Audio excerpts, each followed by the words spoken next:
Hello beautiful soul! Welcome back to my channel. This is Mei Chang Ame from Japan. Aquarius kabayan, this reading is for you.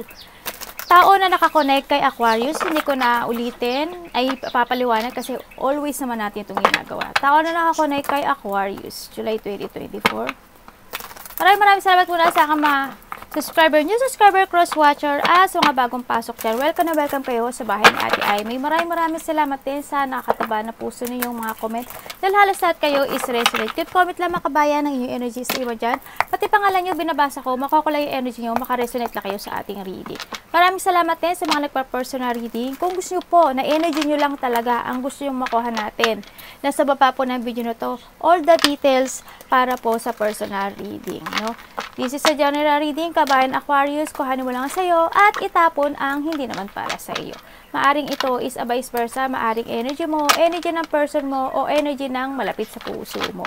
Maaring nangyayari, o mangyayari pa lang. Use your own intuition, lawakan po natin ang ating isipan. No? Maaring related sa work, life, job, friends, family member, coworkers sa business mo.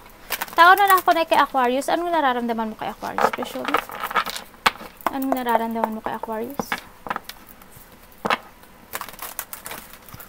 Tao na nakakonect kay Aquarius. Anong nararamdaman mo kay Aquarius? Show me. Ay, ano ba yan? Show me. The death. Oh my God. Okay. Anong intention niya sa'yo?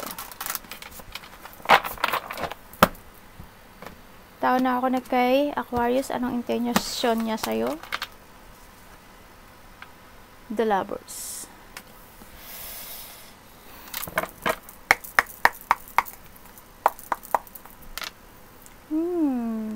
Okay. Anong action niya sa'yo? Tao na ako na kay Aquarius. Anong action mo kay Aquarius?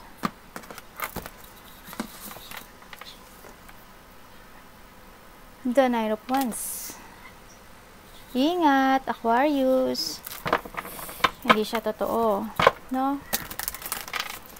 Aquarius, anong nararamdaman mo sa tao na to?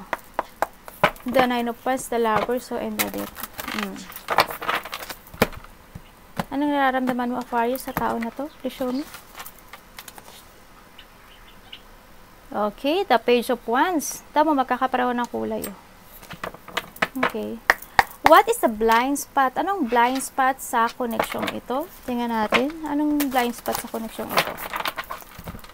Show me.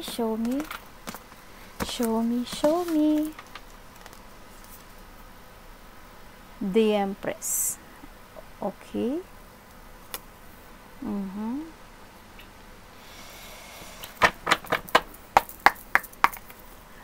Ang iyong energy this July 2024, Aquarius. Please show me. Ang energy po ni Aquarius. Okay. The Empress. Ganda. The Hangman. Universe, ano po maia-advise ko kay Aquarius this July 2024?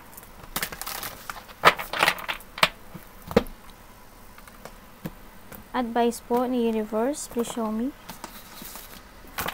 This July 2024 is the Judgment. Thank you po. Overall energy po ni Aquarius this July 2024 is the Star. Wow. Okay, very good. Good. Okay. I have the Seven of Blades, Queen of Cups, Knight of Coin, and the Hermit, the Magician. Okay. Okay, wag kang magtiwala dito, Aquarius, medyo sinungaling to. Sinungaling to, ito yung tao nagbigay sa'yo na, mukhang ano nito. Hindi siya pwede, siya yung tao na hindi pwedeng pagkatiwalaan. Kasi, babaero, lalakero, sinungaling, maaring magnanakaw, ganyan. Hindi totoong tao, sneaky person. Bakit the Death ang tao na ako ni Aquarius? Why the Death? ang nararamdaman mo kay Aquarius.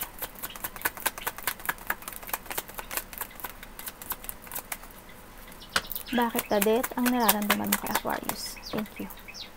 Ace of Cups. Okay. Ibig sabihin, nararamdaman niya sa'yo. Tapos na. Tapos na kayong dalawa. Dami na nagbago. Maaring itong taon na to, meron na siyang bago or ikaw na ang merong bago. Tapos na. There's a separation, ano? Nararamdaman naman niya na ang laki ng pagbabago sa pagitan nyo. Nagkaroon na ng mga pagre-revert or pagbabago sa bawat isa inyo. As in, tapos na ang story nyo dalawa, no? Isa sa inyo, meron ng bagong minamahal. Oo, meron ng nagpo-focus na sa kanya-kanyang sarili. Nagkaroon talaga ng third party dito, no? Pero may pinaglalaban kayong justice, eh. No? Justisya. Parang iba dito, mag-gusto pa ng clarity. O may mga justice na nangaganap. Bakit the lovers ang intention niya sa iyo? Show me. Bakit the lovers ang intention mo kay Aquarius? Tawag na ako ni kay Aquarius. Oh. Baliktad. Either ikaw or siya to ha, or vice versa ha, sa nakita ko ha. Sa nakita ko dito, andito na yung part na ano eh. Nagkakaroon, isa sa inyo nagkakaroon ng delay.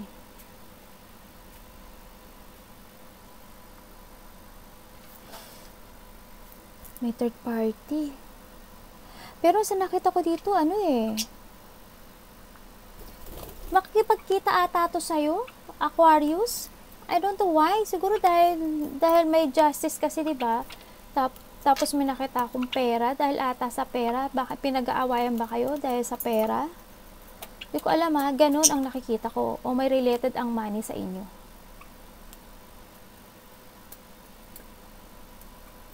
Tingnan ko nga.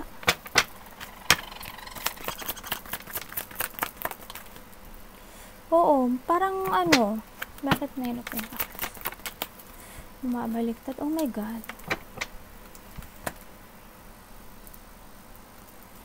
Handito kayo sa sitwasyon nyo ngayon na ano eh, wala nang trust eh, no? Sa relation na to, wala na yung trust.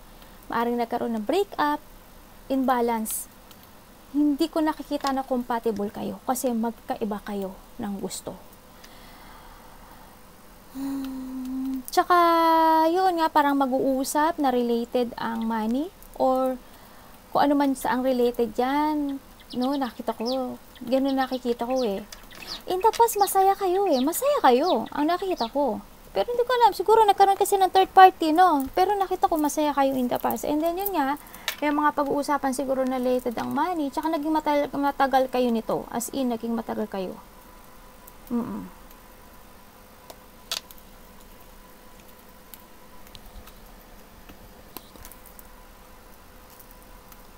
Sinasabi, yung kung hindi kayo magkahiwalay nito, sa nakikita ko dito, nahandyaan kayo sa bawat isa dahil may dahilan.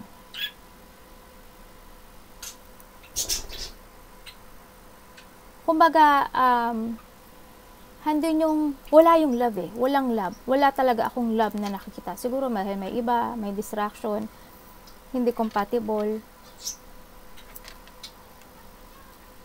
May mga ano, may mga hadlang pe, no? Maaring may iba dito, maaring may nalaman kayong ano, katotohanan sa mga partner nyo. Sa nakita ko, intention niya sa'yo is to talk to you with related ang money. Tsaka ano, may kailangan siya. Yun nga, kumbaga, kung hindi kayo magkahiwalay, handun yung, kasi binibigay mo yung lahat para sa kanya, kaya hindi kanya maiwanan. Or may dahilan pang iba sa nakita ko.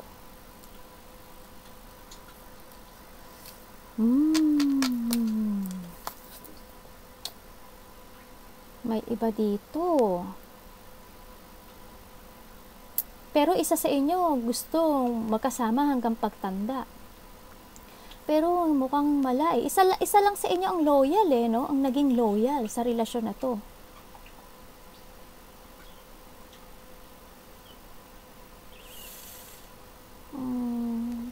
Medyo malungkot, no? Malungkot ang nangyari. Maaring may nalaman kang katotohanan dito.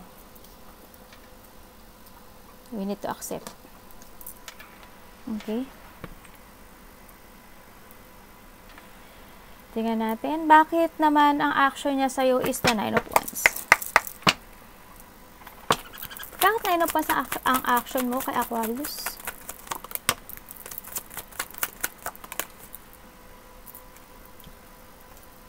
Ay? Bakit? Hindi to stable, ano?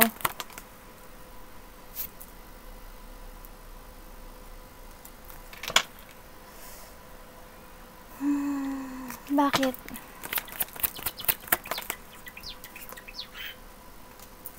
Para saan?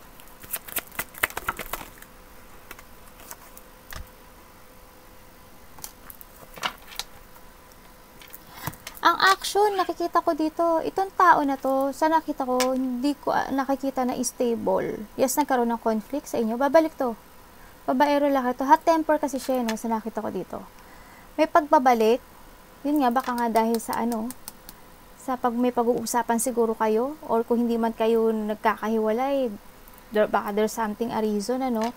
Pero nakita ko pagod ka na. No, sa nakita ko dito. Isa this is, nagkaroon na ng awakening or nagkaroon na ng pagbabago dito sa sitwasyon nito. Pero isa parang hindi ko alam kung dalawa kayo o isa sa inyo nahang. Oo, parang handun kayo sa part na parang you're waiting to something or may mga ginagawang plano. May mga sitwasyon na nagiging patient. Nagkakaroon ng lack of teamwork, ano? Andun yung may nagtataas ng ego eh. Nagkakaroon ng misalignment dito sa inyo. Yan, maaaring isa sa inyo, nagkakaroon ng competition, puro motivation. Yan, medyo magulang isip. Maaaring gano'n, no, sa nakikita ko. Tsaka andun din yung imbalance. Magulo, as in magulo. Parang yung isa sa inyo na overcommitment, no? Sa nakita ko dito, as in kakaroon ng overextending. I don't know why. Siguro, kasi more on money ang lumalabas. Hindi ko alam kung bakit. Siguro dahil sa kung ano man yung sitwasyon niya. Pero nakita ko pagod na ang bawat isa sa inyo. You need to release. No? Kailangan nyo i-release na yung bawat isa. No? Sa nakita ko dito. Baka meron pa kayong ginagawa talaga. Nagkakaroon ng instability. Hindi okay ang relasyon na to. Hindi okay ang stable. Hindi stable. Hindi okay stable. Ganon. As in, my God. Page of Wands. Aquarius, bakit Page of Wands ang nararamdaman mo sa tao na to?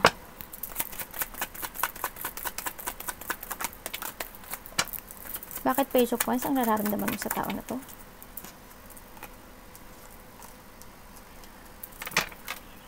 Ace of Cups. Ang nararamdaman mo sa tao na to, talagang andun ka na, o na, alam mo na napaka-immature nitong tao na to. Siya yung tao talaga na binackstab ka, ginago ka, inabandonahan ka, sinaktan ka, there's a violence, ano. Siya yung tao na nagbigay siya ng mga deep wound, ganyan. Sa tao na nag-rock bottom sa'yo. As in, lahat, no, hindi ko nakita. Pero you are now starting and you jump to your fashion, na ibabalik mo na no? Mas mahal mo na ngayon yung sarili mo eh. Maaring yung iba sa inyo, may bago na kayong mahal, or mas more nyo nang minamahal yung sarili nyo.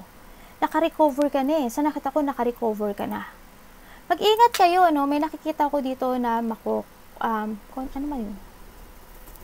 Hindi confine. Hindi confine. Ano tawag dun? Alagaan niyo yung sarili nyo, ah.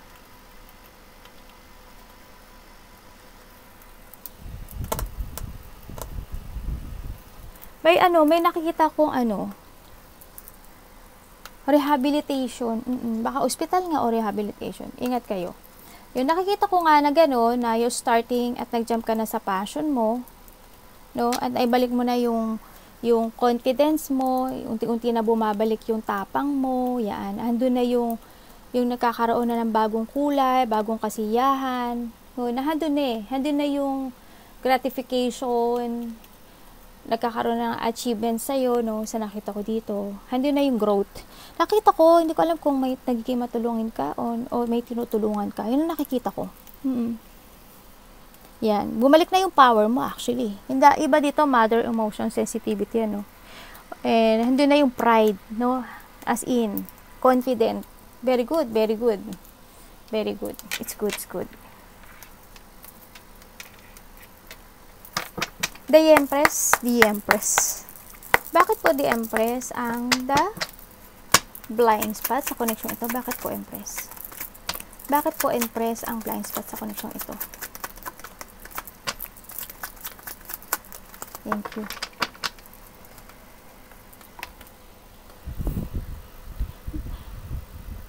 Handun na yung ano, no, nailigtas mo rin yung sarili mo dito. Handun na yung sa pagsasaayos kasi, no. Sa nakita ko sa'yo dito, Aquarius, inaayos mo na yung sarili mo. Yan, nagkakaroon na ng pagbabago. Talagang nag-survive ka, no. It's good, no. Nagkaroon na ng rising above. Kumbaga, nagkakaroon na ng liwanag. As in, don't fooling yourself together, ano. Kasi may isa, I don't know kung siya, may tao kasi ako nakita na they fooling niya yung sarili niya dito sa bawat isa kayo. Siguro nga there's a reason ganyan na may mga dapat sigurong gawin. May nakita ko, don't pull. Na kung gusto mo makapagbalik ka, no. Sanayin ko naman hindi kasi nandito ka ni. Sanayin ko hindi. Siguro may reason, no, kaya ganun. Ang hindi mo alam, yes, the blind spot sa connection ito na dito we have the Sun and the King of Swords and the Empress. Yan, oo, andun kayo, pareho kayo. Siguro I think pareho kayo dito no. Andito na yung pareho kayo na ano kayo deep inside, either ikaw o siya, no, drain. Sa outside, masaya kayo, pero inside, hindi ko nakakita yung saya nyo. No? Andito na rin kayo na nakapag-desisyon na kayo, no? There's a decision making, no? Ginagamit nyo na ngayon yung utak nyo. Yan, nakita ko. And then, namin nakita na kayong katotohanan, and nagiging honest na rin kayo sa, may mga pagbabago. Kumbaga, nagkaroon ng renewal sa inyong dalawa. Malaking pagbabago ang nangyari. No? As in, mas pinapahalagan, ikaw to or siya, mas pinapahalagahan nyo na yung mga gusto nyo sa buhay nyo. Mas pinapahalagan nyo na yung sarili nyo. Mas inaalagaan nyo na ngayon yung sarili nyo. Mas nagiging ngayon, nakikita ko, nagiging honest na kayo sa sarili nyo. Ganun. Doon yan, yung nagiging, nagkaroon na yung power. Handun na yung power Handun na yung strength. Yung lakas ng loob. Kalma kayo, nagiging seryoso na kayo, nakapag-desisyon na kayo sa buhay.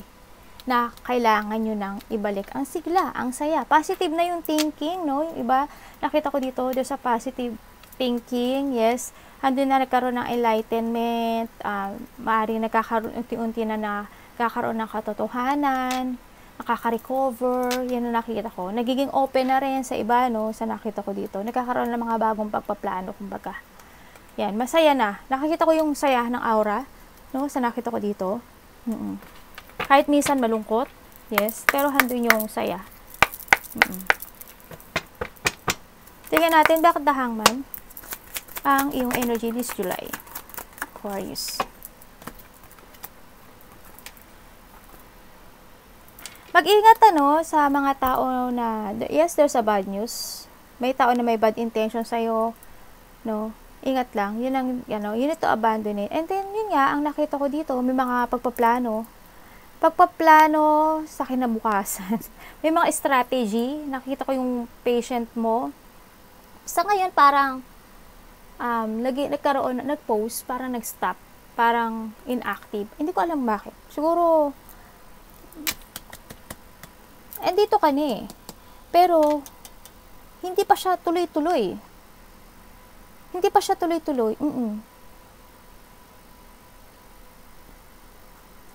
Pabago, hindi ko alam kung pabago-bago yung isip or uncreative, nagkakaroon ng blockage. Nagkakaroon ng nagiging impatient. Iba dito sa tatama rin. Nagkakaroon ng wag mong isipin na mga kabiguan, wag mong isipin yun. No, kailangan maging open sa nakita ko dito. Pero iba dito, nagkakaroon na kayo ng bagong plano sa buhay nyo. Tingnan ko nga to. Hindi ko to maintindihan tong isang card na to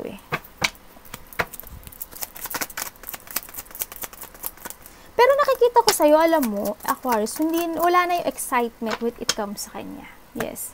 Hindi ko na nakita na yung exciting mo para sa kanya, ha. Wala na yung sparkling. Alam mo yun? Wala na talaga. Andun na rin yung nakikita ko, my goodness.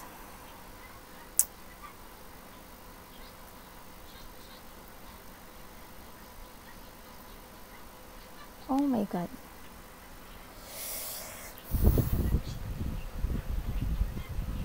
Hindi ko alam kung sino nang iinsulto. May tao nag-iinsulto eh. May tao dito na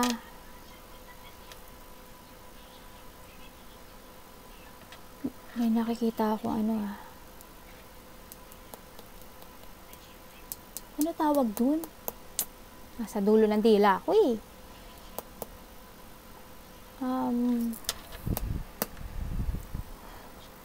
May tao na nagma-mind games ba yan, ate? Oo nga, ako din hang. Diba? May tao na nagma-mind games sa'yo? No? Ang nakikita ko, hindi ko alam o mina-mind games ka nito o mina-mind games ka. O ikaw mismo, sarili mo, mina-mind games mo. Kaya ka na hang. Ganun nakita ko. Pero wala na excitement eh. Bastos to, Aquarius. Nakita ko kasi parang bastos siyang magsalita. Sarcastic, paranoid, iniinsulto ka ata nito eh, no? Parang ganun nakikita ko. Tao to na wala na kayo excitement sa isa't isa, pero hindi siya good energy para sa akin. Siya yung nakakapagpahang sa'yo. Iwanan mo na to, make a new beginning, start a new beginning, leap of faith, kailangan mong lumaya, kailangan mong mag-focus sa bagong buhay. Sa trabaho mo, sa kapera mo, sa stability mo. Okay? Judgment ng advice sa'yo ng universe. Bakit po judgment? Please show me. Thank you po. Thank you, universe. Yes, thank you. Yes, sabi sa'yo ni universe, sabi sa'yo universe, this is the time to let go the past. It's done. Diba? Nakabantay sa'yo si angels mo. It's done. Hindi mo na siya kailangan. Huwag kang magpakalulong sa alak, huwag kang magpakalulong sa... Hayaan mo lang siya. Kasi itong energy niya, hindi ko nakikita na good siya. Babaero, lalakero, happy-happy, outgoing, puro kasiyahan. Tinurutototan ka na ng angels mo, no? Yan, nakita ko na may iba sa inyo, you living the past. Yes, it's good, no? You living the past na rin. Sa nakita ko dito na, andun na, nag-umpisa na yung creativity mo, no? Kumbaga, yung starting para sa buhay mo. And then, andun na rin, nakikita ko na rin yung saya when it comes naman sa mga friend or mga kamag-anak, anak, kapatid, malalapit sa puso, na they willing to give love and support para sa inyo. Handyan sila para sa'yo. And yun nga, kung isipin mo na nag-iisa ka, hindi ka daw nag-iisa. No? Kailangan mo daw matuto sa nakaraan. Yan ang sinasabi ng universe, be creative, and then start anew. Yan. Be happy. Yan. Ang nakita ko dito. Labas ka rin daw, chill when it comes to your friends, malapit sa puso, and self-evaluation, awareness, and syempre, transformation is needed. Paganda ka. You need to put boundaries, no? Trust your intuition. Iba dito nagkaroon ng spiritual awakening. Mahalin mo ang sarili mo. Iba dito nakaka-move on na. Yan, yes, move on. Move on, sa nakita ko dito. You need to let go the past. The star. Ang overall energy mo is the star. Talaga, ang laki na ng magbabago sa buhay mo, Nakita ko, ang laki na. Tawo, dalawa yung the star, Ang laki na pagbabagong nangyayari sa'yo, kasi dito na yung pinapahalaga mo na yung sarili mo, Nandito na, you have a positive destination sa nakikita ko dito. Pumasok ka na sa bago mo, nakita ko yung pagiging religious mo, Yung iba sa inyo, maalaga, Yes, you will become a star sa iba dito. Talagang marami na kayong wish o may mga wish come true na kung nakikita sa inyo sa pagbabago. Positive destination and strong na, Nakita ko strong na. There's a clear mind or clarity, Clear purpose, Na alam nyo na mas uunahin mo na yung sarili mo, papahalagahan mo na yung paglago mo, yung bunga mo, yung nasa paligid mo, andin din yung pagiging, hindi ko alam kung ano yung trabaho nyo, nurse, doctor, healer, religious person. As in, andun na yung pagiging matulungin, no? Sa nakita ko dito. Andun yung pagiging matulungin mo na sa ano. Andun na yung yung paglaya. No? Andun na yung paglaya. Paglaya after all ng mga kahirapan. Kahit na mahirap, pinilit mo pa rin. Kahit nahihirapan kayo sa inyo, nandun pa rin yung pagtulong. No? Sa nakita ko sa inyo, talagang handun sa dulo yung pagbubunga. No? Lalaya ka na. Magkakaroon ng pagbabago sa'yo. Oo, mahirap come 10 yung mga wish come true natin, pero huwag kang susuko.